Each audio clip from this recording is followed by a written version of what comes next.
días. Buenos días, profe. ¿Cómo están? Buenos días. Buenos días a todos. Buenos días. Muy buenos días. Listo. Primero, ¿logran ver la pantalla? Pequeñito. Unos números que aparecen ahí. Listo. Esos son todos los grupos, ¿de acuerdo?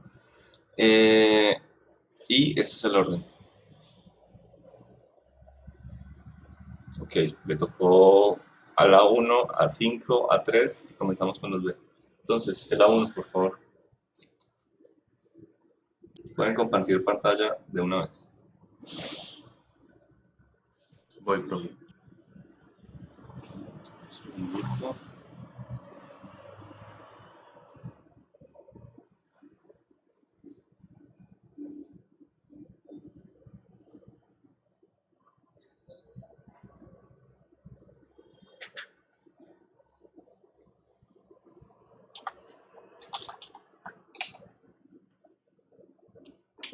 Janier, si quiere comparto yo. Bueno, sí.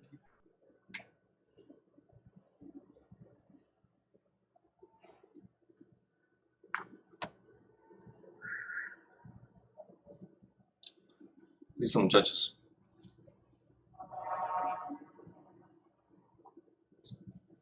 ¿Podemos empezar ya?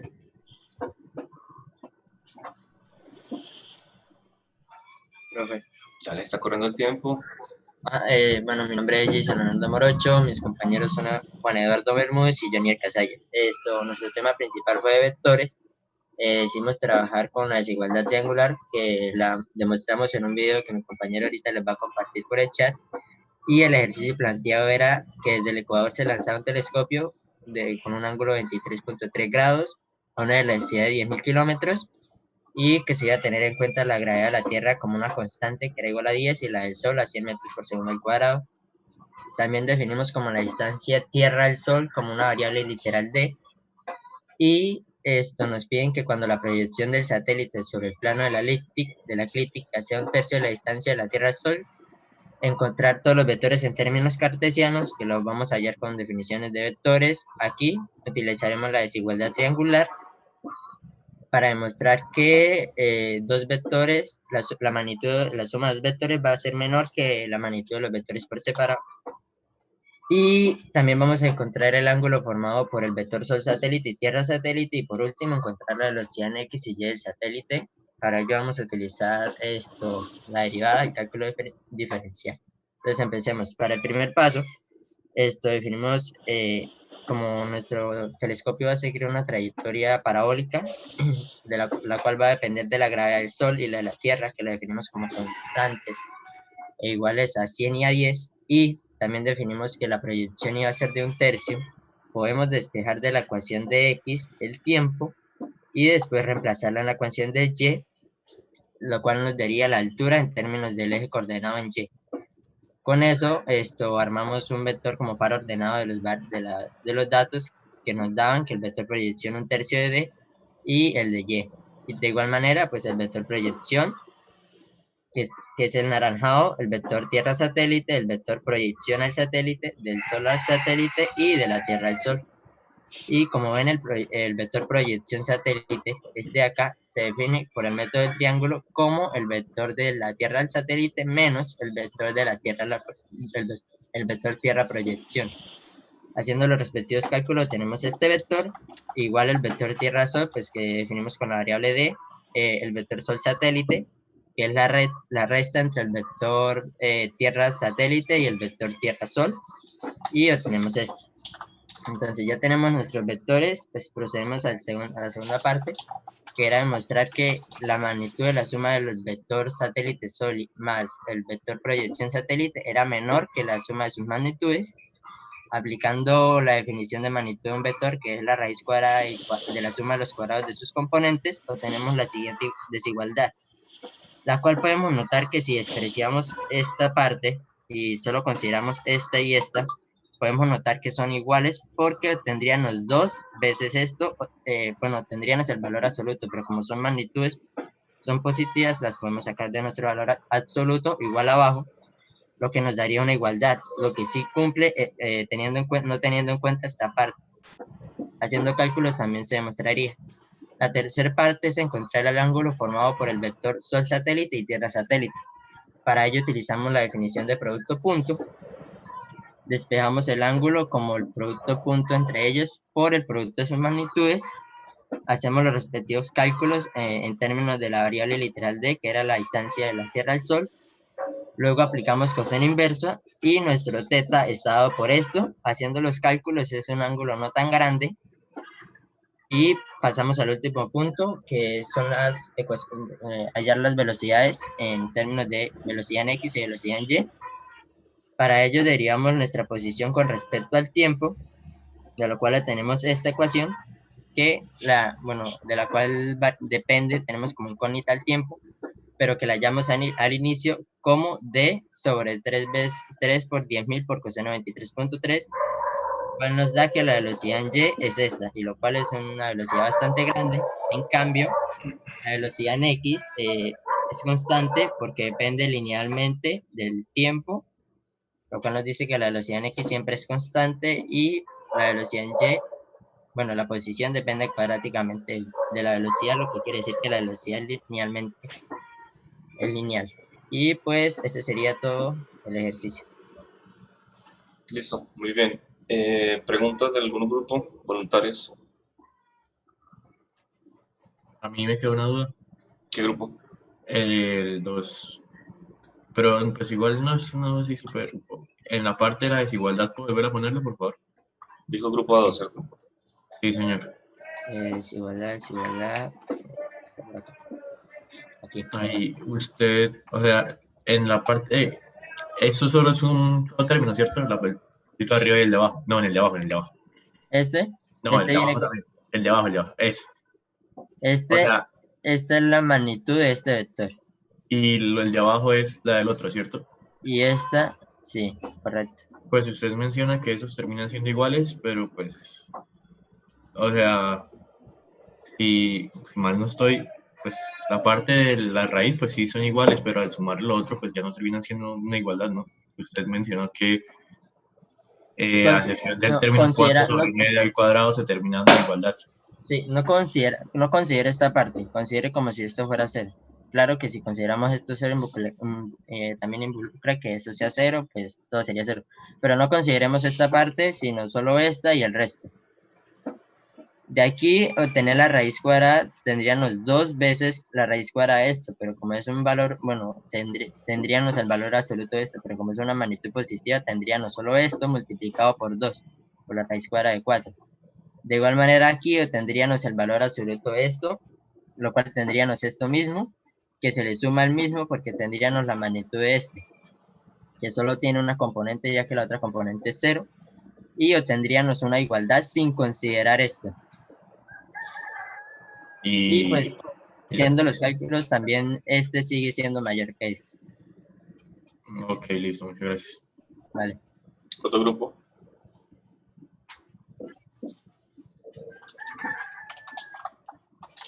Profe, pues yo soy del grupo A3 y la verdad me parece, pues es una duda, ¿no? Con respecto a lo que él está explicando, no sé si me lo entendí muy bien, y era la parte de por qué al principio se dice que la trayectoria del telescopio es una parábola. Porque se lanza con un ángulo y depende como sigue una trayectoria, sigue una trayectoria parabólica. ¿Por qué? Porque la gravedad del Sol la atrae, igual que la Tierra, como si lanzáramos una pelota en la Tierra. La gravedad hace que siga una trayectoria parabólica porque lleva una velocidad de 10.000 kilómetros, o sea, lleva una velocidad inicial bastante grande. Claro, la parábola no va a ser tan notable, que lleva una velocidad bastante grande. Está muy bien. Entonces, Listo, muéstrame la gráfica de los satélites, por favor, los vectores. Usted nunca jamás puede llegar a mostrar una gráfica así si no lo tiene completamente rotulado. 1. 2.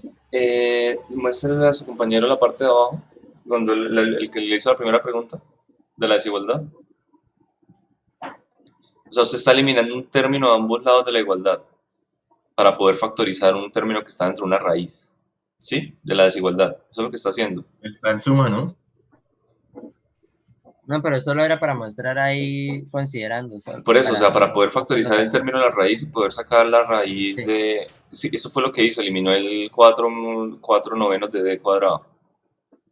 Para hacer el cálculo, no, para explicar, para Para explicarlo explicarlo, pero cómo, lo eliminó a sí, ambos lados, eso es a lo que me refiero. sí, Entonces, bueno, lo puede llegar a hacer para comparar simplemente la magnitud, pero esa es la clase de cosas que tiene que explicar. Y otra cosa, tiene demasiados cálculos numéricos cuando todo lo podría dejar expresado de una manera más compacta. ok. Entonces, estoy seguro que si lo tiene en variables, de pronto le sale un poquito más fácil de digerir, porque así como está bien feo. Habla de muchos ángulos de los cálculos que tiene al final, pero en ninguna parte del dibujo vemos esos ángulos. O sea, no entiendo por qué utilizó, por ejemplo, ahí el producto punto, ese coseno de alfa, de phi. ¿Qué es phi? ¿Dónde está dibujado phi? Sí, nos falta dibujar, fijo. No solamente phi, sino la magnitud de b sub ss, b sub t, todas las variables que están involucradas no están en ninguna parte del ejercicio dibujadas. Sí, solo están numéricas, entonces no sabemos bien qué son. ¿Listo? Señor. Bueno, gente, la 5.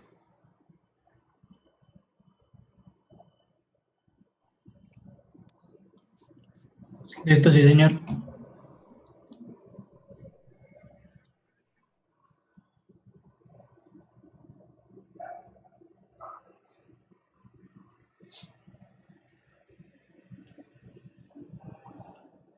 Por eso prefiero que muestren el video, ¿no?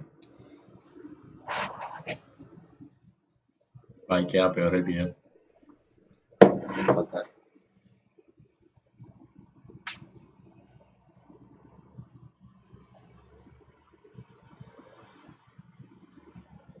Listo, profe, le puedo compartir ya. No me pregunten acá en el rap.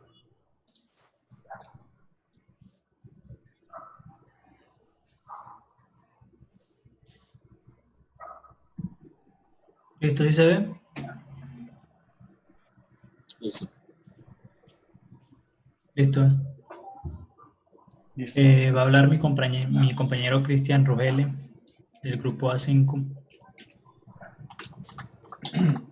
Bueno, nuestro problema, nosotros planteamos el ejercicio como una especie de situación en una construcción de un edificio. El problema principal se basa en el mecanismo del ascensor. Tenemos un edificio que mide 163 metros. Ese es el principal dato que nos dan. Y vamos a empezar a sacar una especie de conclusiones de la velocidad relativa, de la velocidad lineal y de la velocidad angular. El primer problema nos solicitaba encontrar la velocidad del ascensor. Esto se halla muy fácilmente, ya que si tenemos la altura y el tiempo que se demora en recorrerlo, como tenemos una velocidad constante, nosotros sabemos que la velocidad constante es igual a la velocidad media. Armando, no sé si puedo mostrar abajo la ecuación. Listo, entonces, como sabemos que la velocidad constante es igual a la velocidad media, podemos hacerlo con el delta del desplazamiento sobre el delta del tiempo. Esto nos daría una velocidad de ascenso o de descenso de 1.5 metros sobre segundo. El segundo punto nos pedía hallar la velocidad angular. Como ustedes se imaginarán, no sé si Armando puede colocar acá el esquema del elevador. Si tenemos un sistema de poleas y la velocidad está de cierta forma dirigida por la cuerda, por la fuerza que le ejerce el motor, nosotros vamos a tener una velocidad que se va a convertir a velocidad angular dentro del motor. De cierta forma, esta velocidad va a ser la tangencial convirtiéndose en la angular. Por lo tanto, en la ecuación del punto 2 vamos a tener que la fórmula de la velocidad igual al radio por velocidad angular. Despejamos simplemente y podemos hallar con mucha facilidad la velocidad angular. Con esto podemos calcular, bueno, una cosa que es para el punto C, que es son las revoluciones por minuto. El problema planteaba que si al ingeniero que instaló el motor se le perdió la ficha técnica, podemos hallar las revoluciones por minuto solamente sabiendo las velocidades que ese elevador maneja. En este caso nosotros tenemos la velocidad angular de 5/4 radianes sobre segundo y tenemos una fórmula con la que podemos usar esta velocidad. Entonces la frecuencia sería igual, Armando, no sé si podemos usarlo, sería igual a la velocidad angular sobre 2pi. Esto nos daría 0.19, pero podemos, como nos lo piden en radianes por minuto, digo, en revoluciones por minuto, perdón, tenemos que usar un factor de conversión. En eso se basa el ejercicio, el punto C. Ahora, el punto E es el que trata de realmente velocidad relativa. La situación era que el ingeniero que se encargaba de manejar el motor había buscado un dispositivo para medir las velocidades relativas del ascensor y del motor. ¿Qué sucede? Que un trabajador vio este dispositivo y vio que en determinados momentos y de manera periódica marcaba una velocidad de 0 metros sobre segundo, por lo que este mismo afirmaba que o el dispositivo estaba descompuesto o el elevador estaba trabajando mal. Nos piden saber si esto es cierto. Por lo tanto, nosotros consideramos dos posibilidades. Una de ellas es, bueno, descrita por las ecuaciones, que el cuerpo en efecto esté en reposo cada cierto tiempo por una falla mecánica, porque si bien esto es bastante posible, pero ya que el ejercicio nos dice que eso sucede de forma periódica, podemos atribuirle esta causa a un movimiento. Entonces en las ecuaciones, pues si alcanzarán a ver ustedes, lo que primero hay que hacer es plantear los vectores de posición, como vimos en clase. Se plantean los vectores de posición respecto al observador estático, que va a ser el centro del motor, y el elevador y el dispositivo. De ahí lo que hay que hacer es plantear las ecuaciones de posición, y después de eso empezamos a derivar. Listo. Ya derivando, podemos tener una ecuación del movimiento general del elevador respecto al dispositivo. Con esto podemos igualar a 0 y empezar a despejar la ecuación para saber, ya que la función está en términos del ángulo, porque el ángulo es igual a la velocidad angular por tiempo. Ya se cumplió el tiempo, ¿no? Sí, ya voy a terminar. Listo. Como el ángulo es igual a la velocidad angular por tiempo, podemos despejar y hallar que esto sucede cuando el ángulo es realmente 0, porque los vectores están en la misma dirección y con la misma magnitud. Por eso en la velocidad relativa, la velocidad angular ahí marcaría 0. Listo. Perfecto, ¿preguntas? Yo quisiera preguntar algo. ¿Qué grupo? Grupo A4. Hay una parte en el que él halla la frecuencia, ¿verdad? Él puede hallar la frecuencia porque, bueno, se supone que tienen velocidad constante, ¿verdad? Sí, claro. En llegado caso de que tuviese alguna aceleración, no se podría hallar la frecuencia, ¿verdad?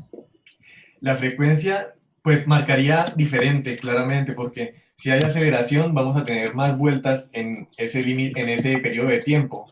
Entonces, digamos que para un minuto vamos a tener una frecuencia, pero al siguiente minuto no vamos a tener la misma frecuencia, porque ya sí. va a ser, entonces La frecuencia fluctuaría.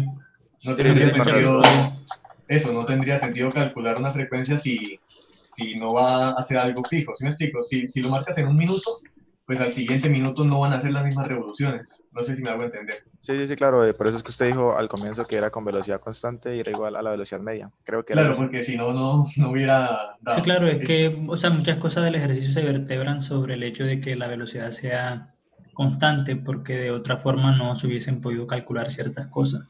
Gracias. Listo, Vale. ¿Otra pregunta?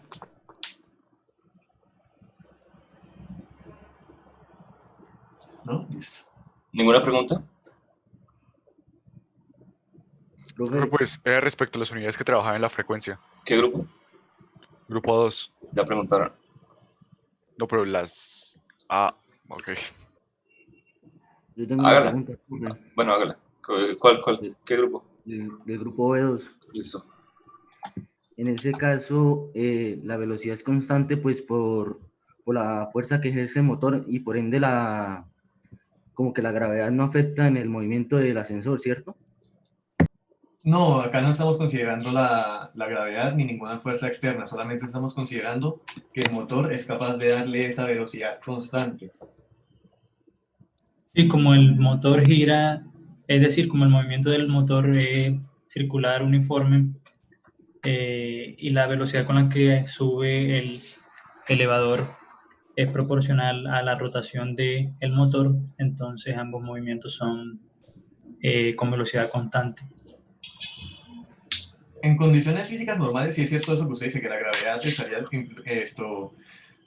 influyendo, pero igualmente, o sea, el sistema se puede conseguir con una velocidad constante. Claro, obviamente después de tener en cuenta la fuerza que ejerce la gravedad y cómo el motor tendría que contrarrestar esto, ¿listo?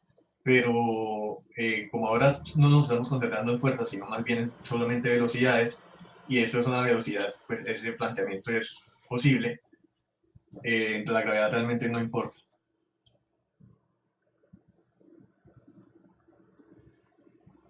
¿Listo? Gente. Bueno, ojo, la frecuencia nunca está definida para el movimiento acelerado.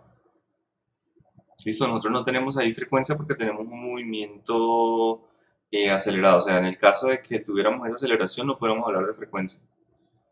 Así de sencillo. Y muéstreme la gráfica inicial. Ahí esa figura está muy rara porque usted no está sujetando la polea a ninguna cosa, a ningún objeto. Ahí, no tiene absolutamente Disculpe, profe, esto. nada, sí, no tiene nada sujeto. Ah, no, o sea, era porque típicamente las poleas pues solo se muestran... No, sí, entiendo que haya quedado como raro, no, Sí, están todos los objetos desacoplados. Y muéstreme la ecuación de posiciones, por favor. Bueno, pero esa gráfica esa. Bien, señor. esa está perfecta. ¿Ustedes entonces en qué ángulo encontraron donde la velocidad es cero? En cero. ¿Y hallaron en dónde la velocidad es más grande? ¿Dónde la velocidad es máxima? En Sí, señor. 180, pero no lo metimos como problema dentro del documento. Vale, yo les recomiendo que grafiquen esa gráfica de velocidad versus tiempo y la coloquen ahí. Porque ustedes igualan a cero, pero dicen que periódicamente se registra el mismo valor, ¿no? Entonces pueden hacer la gráfica desde 0 a 2pi. Ok. O sea, la velocidad relativa, o desde 0 a 2pi, o el tiempo que le demoren en dar una vuelta. Profe, eso con GeoGebra, porque es que para funciones vectoriales creo que no funciona igual, o pues no sé si, porque nunca lo he probado. Sí, es graficar una función cualquiera. Listo. O sea, usted grafica por componentes, grafica la componente de X, la componente de Y, las pone en la ovalada. Versus el tiempo, o versus el ángulo. Listo, profe. Pero la componente de X siempre va a ser la misma, siempre va a ser hacia dónde va la componente de X, la velocidad. Bueno, no es la misma, pero solamente tiene una dirección, ¿no? Para el elevador, sí. Ajá, ¿y para la polea? Para la polea, para el motor, quiere decir. Para el motor, sí. Para el motor, pues, como es movimiento circular, va a ser como en sentido antihorario. Bueno, pero en X de 0 a pi va apuntando en dirección gas negativa y de pi a 2pi, ajá, se invierte. Va a ser positiva, sí, listo, ahora sí entiendo. Listo, muy bien. Grupo 3. Aquí, profe.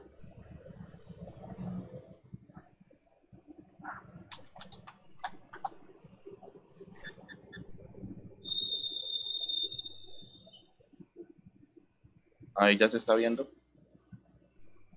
Listo.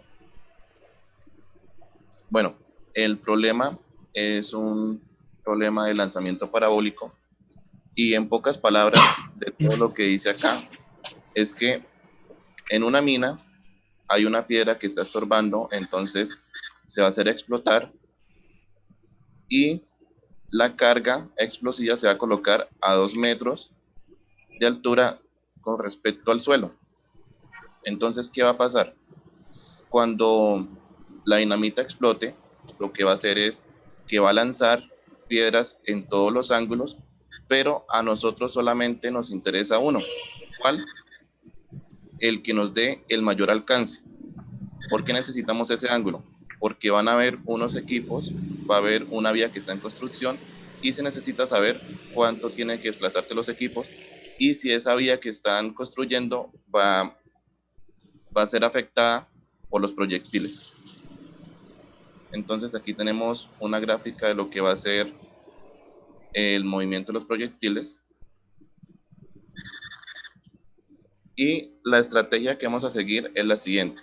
Primero, vamos a hacer una extracción de datos, de ver qué es lo que tenemos, qué es lo que nos falta. Vamos a convertir las unidades a unidades semejantes para facilitar los cálculos. Vamos a hallar el ángulo y finalmente contestar las preguntas. Primero convertimos la velocidad que estaba en pies por segundo a metros por segundo. Es la única que teníamos diferente. Y para hallar el ángulo, pues bueno, teníamos la ecuación de la ecuación de la posición en Y, se despeja el tiempo y esa se va a reemplazar en la ecuación de posición en X. Nos quedaría de la siguiente manera. Sí, aquí está el tiempo despejado. Al reemplazarlo nos queda de esta forma. Y normalmente, pues se derivaría, se iguala a 0 para encontrar el ángulo donde el alcance es mayor. ¿Qué sucedió? Pues bueno, la derivada salía un poco extensa, era un poco complicada de optimizar y era, pues bueno, no nos dieron los cálculos, pero utilizamos otro método, que era el método de la bisección de Newton. Entonces, lo que hicimos fue tomar la ecuación de posición en X, ya con el tiempo reemplazado allí, y empezamos a probar ángulos. Entonces empezamos con 20, entonces donde estaba alfa, ¿sí? Todas las partes donde estaba alfa colocamos 20 grados. Entonces, esta la operación la repetimos para todos los ángulos hasta encontrar el que nos daba el alcance máximo. Entonces noten que en 20 nos daba un alcance menor a 30, ¿sí? Después en 40 empezó a aumentar, en 45 ya seguía aumentando, pero cuando pasamos de 45 empezaba a disminuir. Entonces eso me quiere decir que ese intervalo va a estar entre 40 y 45. Seguimos aumentando, ¿sí? Como se puede apreciar acá, en 44.7 siguen 215. Si aumento a 44.8 ya va a disminuir, va a ser mucho menor que el de 44.7. Eso me quiere decir que el ángulo que yo estoy buscando va a estar entre 44.7 y 44.8. Entonces utilizamos 44.75 y fue el que nos dio el mayor alcance. Si yo quiero hacer los cálculos más exactos, este proceso yo lo puedo repetir muchas veces hasta que encuentre las cifras que necesito. Entonces la distancia máxima fue 215.071 metros. Y para mover los proyectiles, pues, para mover los equipos, perdón, va a tener que ser a una mayor distancia que el alcance máximo de los proyectiles. Y la otra pregunta es que la vía si sale afectada porque esta se encuentra a una distancia menor de la explosión y pues los proyectiles tienen un mayor alcance. Eso sería todo. Muchas gracias. Listo. ¿Preguntas? Yo tengo una pregunta del grupo A1 con respecto a lo de los ángulos. ¿No hay un método más preciso que el de la bisección de Newton? Porque cuando pasa de 45 y 45.25, yo veo que en 45.50 disminuye de 215 a 214. ¿Por qué sea eso? Porque cuando tenemos un lanzamiento parabólico con altura inicial, el ángulo donde se alcanza el mayor alcance es menor a 45. Cuando no hay una altura inicial, el alcance máximo es 45. Entonces, por eso empieza a disminuir. Hay unos ángulos que son complementarios. Entonces, aquí empieza a aumentar hasta 44.7 y después de eso empieza a disminuir. Es porque ahí está el alcance máximo. Yo creo que hubiesen organizado un poco mejor la tabla y colocado los de 45 un poco más abajo para ver cómo va cambiando los ángulos de mejor manera, ¿no? Es que lo que pasa es que cuando tenemos un movimiento parabólico con respecto al ángulo, no podemos decir que la distancia mayor aumenta con respecto a cómo aumentan los ángulos, porque llegará un punto o hay un punto en el cual usted tiene una misma distancia con dos ángulos, que es lo que vimos en clase, que se puede repetir el movimiento con un diferente ángulo. Entonces, por eso puede que esto pase en este caso, en el 45.50, a lo que usted se refiere. Exacto, y que se están tomando pues por intervalos para determinar dónde hay un cambio de valores. Ahí están tramando a su compañero, porque en la tabla que ustedes pusieron, miren, 45 grados era el alcance máximo. 215.5 es mayor que 215.07. Es que creo que ese número se pasó ahí. Qué pena. ¿Pero cuál? Si es 0.8, entonces sigue siendo máximo. O sea, si ese 5 está mal. Sí, es que se fue con el otro método, pero bueno, sí, toca cambiar ese número ahí. O sea, pero con la ecuación que usted nos dio, ajá, sí bueno, está, y con este método, o sea, con este método, ¿qué le dio? O sea, nos queda la duda porque ahí parece que el ángulo máximo está en 45 grados realmente. Sí, es que ese fue un problema de digitación, pero lo hicimos con la ecuación que usted nos dio, la que nos pasó, y sí nos da el ángulo en 44.73. Sí, este se pasó por 0.02 por las aproximaciones y eso. Bueno, y el que está tabulado es el que me queda la duda. ¿Por qué le da eso? Listo, siguiente pregunta. Pues, profe, yo como por saber un poquito más del proceso, porque, o sea, lo que entiendo es que ellos para calcular el ángulo con mayor alcance, como que cogieron varios ángulos, ¿no? Entonces, ustedes dijeron que para hallarlo lo que había que hacer era derivar e igualar a cero, ¿cierto? Ajá. Y con eso despejamos el ángulo, ¿cierto? Así es.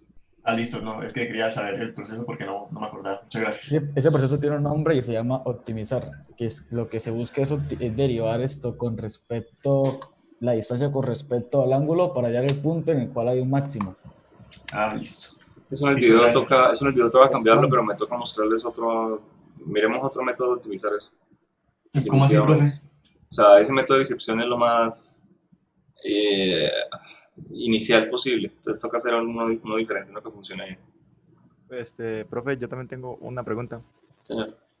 Grupo A4, si nosotros derivamos dos veces, ¿no podríamos hallar un máximo? Bueno, a ver si es cóncavo hacia arriba y cóncavo hacia abajo y ver si es un máximo.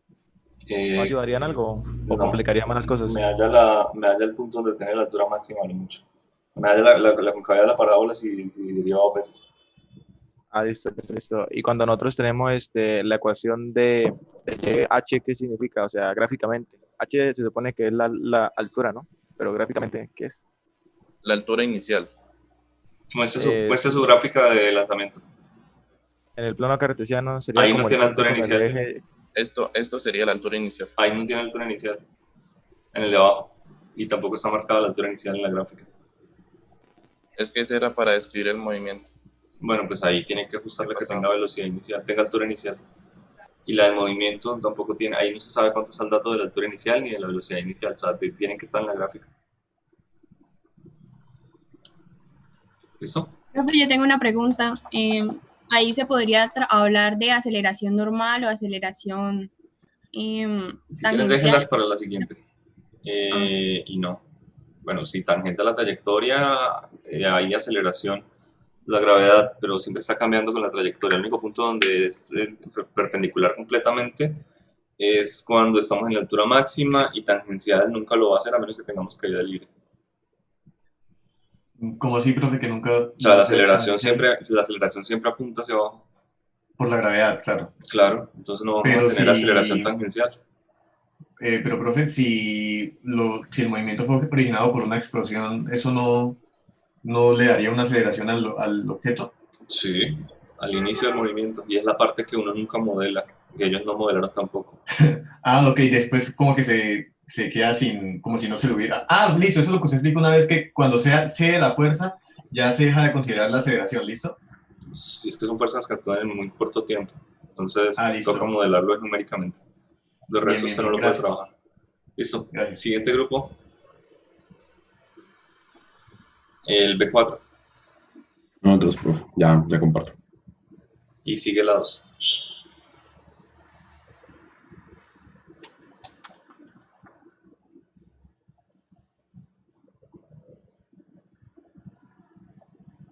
Buenas, hoy vamos a hablar del movimiento circular.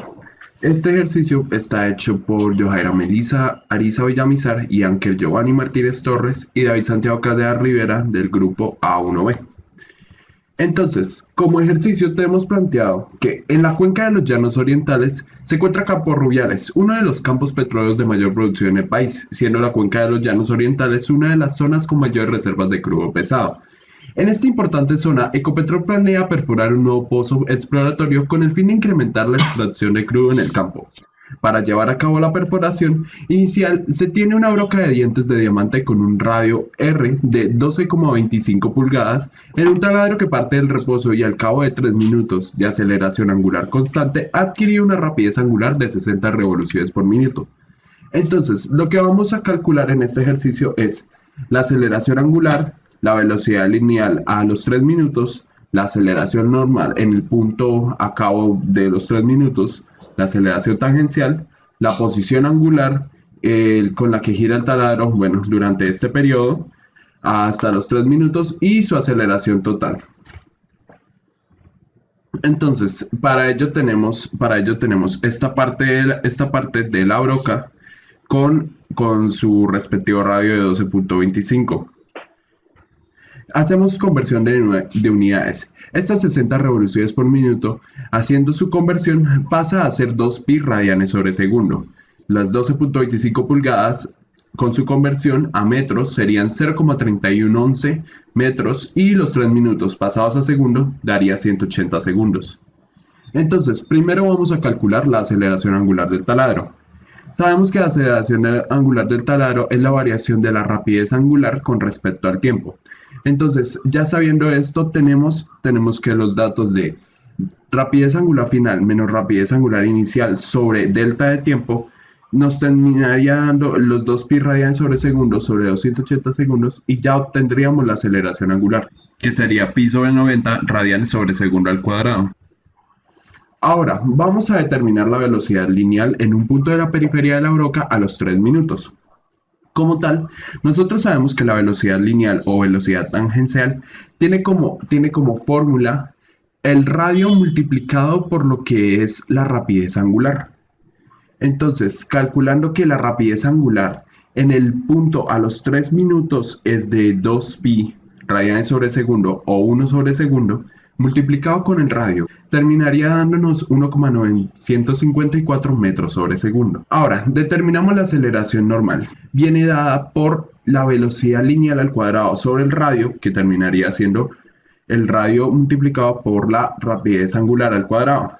Dando este mismo resultado a los 3 minutos, sabiendo que usamos la misma rapidez angular que nos dio el enunciado, daría 12,28 metros sobre segundo al cuadrado.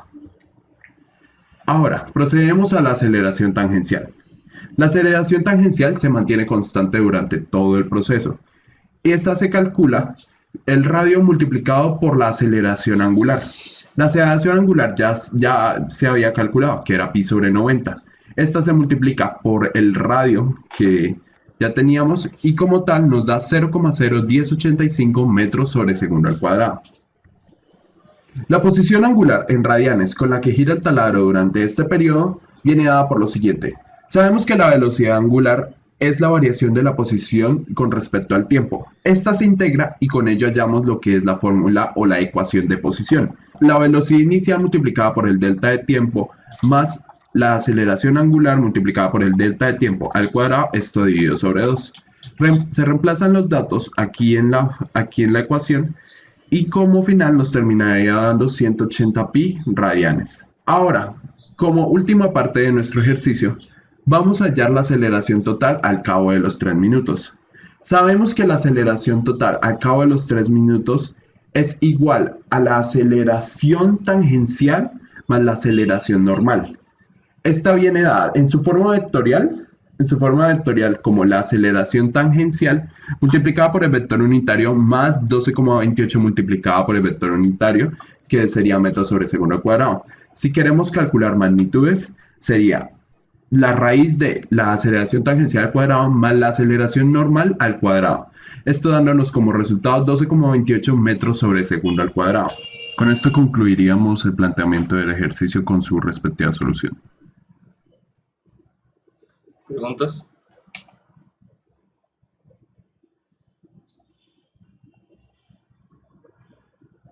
Profe, yo quedé con la duda de cuando hacen el cálculo de la aceleración angular. ¿Qué grupo? ¿Por qué toman A2? ¿Por qué toman? Profe, no fue Juan Diego el que preguntó. No. En esta parte, ¿por qué pueden tomarlo como delta de la velocidad angular sobre el delta de tiempo? Aquí tomamos, bueno, porque se supone que nosotros partimos del reposo y llegamos hasta las 60 revoluciones por minuto, que dado en radianes sobre segundo serían los 2pi. Entonces, ahí ya dados dividido en el tiempo, que bueno, el delta de tiempo eran 280 segundos, nos terminaría dando pi sobre 90 radios sobre segundo al cuadrado. Que bueno, que también podría suceder lo mismo que si usamos la fórmula de lo que es esto, velocidad angular final. Si nosotros reemplazamos los Pero, datos, él está preguntando por qué puede hacer eso. ¿Por qué puede llegar y coger el delta de la velocidad sobre el delta del tiempo? Porque estábamos partiendo pues desde una velocidad hasta los 3 minutos menos el reposo, hasta, bueno, sobre los 180 segundos. Pues terminaría Eso dando, solo pues, se puede esa hacer en un constante. caso específico. Profe, Eso es lo que él está preguntando. ¿Pero usted es del grupo de ellos? Porque el movimiento circular es como en un plano, entonces la dirección de W permanece constante y se cumple que es igual a la derivada. Usted eres del grupo, ¿cierto? Sí. Ok. ¿Alguna respuesta al grupo adicional? Listo. Usted puede hacer eso sola y únicamente porque la aceleración es constante. Listo, profe. Ok, como la aceleración es una constante, es una pendiente, usted puede llegar y tomar valor final menos inicial, es decir, el delta del eje vertical sobre el delta del eje horizontal. Sola y únicamente por eso es que la aceleración media es igual a la magnitud de la aceleración instantánea. ¿Listo? Siguiente pregunta. Yo tengo una, profe. Grupo. A3. ¿Sí puedo? Listo. Pues acaban de mencionar que, y pues lo acaba de confirmar el profe, que la aceleración es constante. ¿Por qué se calculó lo de la aceleración al cabo de 3 minutos después? El vector aceleración.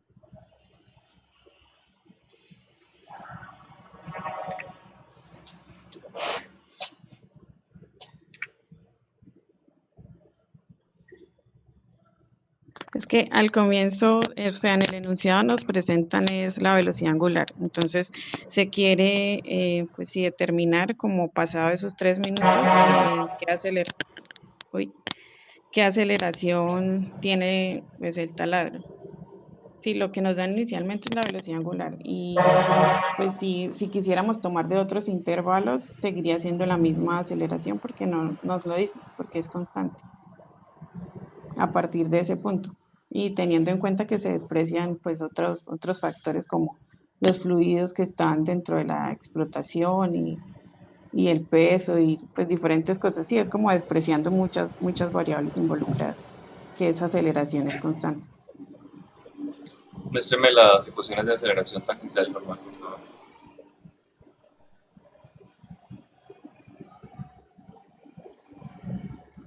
Bueno, esas ecuaciones están, se reemplazaron en el tiempo adecuado, en el tiempo que estamos buscando el último punto. A ver, pues, si la aceleración tangencial si se mantiene constante, bueno, esta sí se da por por la aceleración angular, que bueno, que también es constante. Entonces esta va a dar para todos los puntos. Esta aceleración normal, como la pedíamos a 2-3 minutos, ya que la velocidad era 2 pi radianes sobre segundo, pues esta es la aceleración normal a ese punto. Ok, muéstrame la gráfica de la figura, por favor.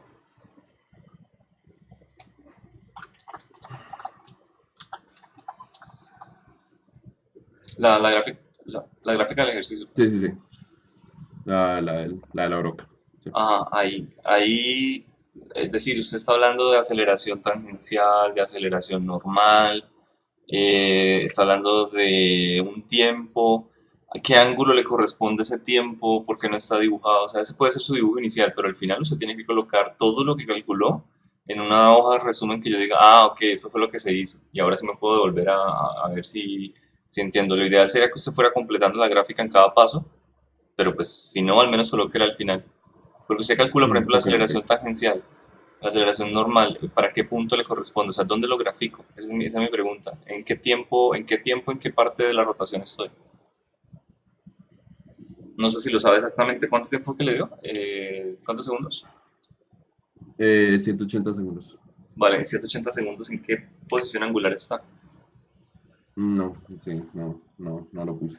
Bueno, y ahí en ese punto dibujan el vector de aceleración normal, el vector de aceleración tangencial, dibujan todo. Porque si no, entonces queda como flotando.